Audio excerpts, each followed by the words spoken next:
Okay, so nowhere is the strength of black voters flexed as much as the state of Georgia, where I grew up. The Peach State's diverse population is growing quickly. And after delivering the power of Congress to Democrats by sending 2 new senators to D.C., Georgia voters are dancing to a new tune as residents of a newly minted battleground state.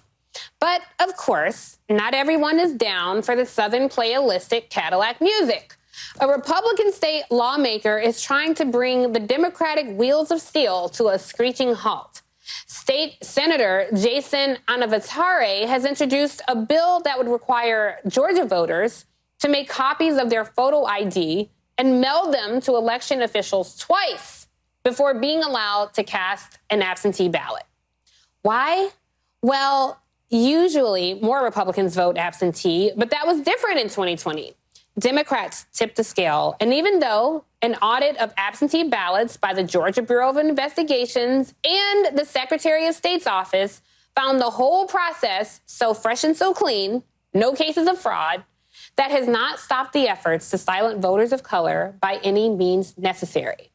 So with the Queen of the South, Stacey Abrams, eyeing a rematch with the incumbent governor and expert in voter suppression, Brian Kemp, and Senator Raphael Warnock up for re-election in 2022, I have to say, I'm sorry, Ms. Jackson, but this is so predictable.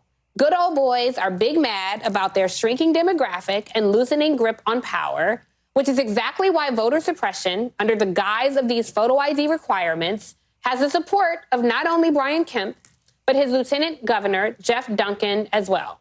You know, those guys Trump was dragging back and forth through that red Georgia clay, while MAGA supporters were threatening their lives because they wouldn't overturn the election results.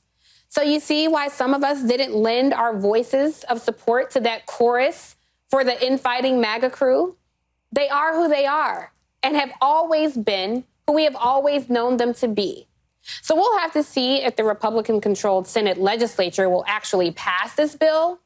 But one thing that Georgia voters have proven, they will continue to get up, get out, and get something. These pivotal elections will not pass them by. The South is only red until it ain't. And when it comes to flipping a red state, Georgia voters have proven they are the prototype. We'll keep you posted. Stay tuned.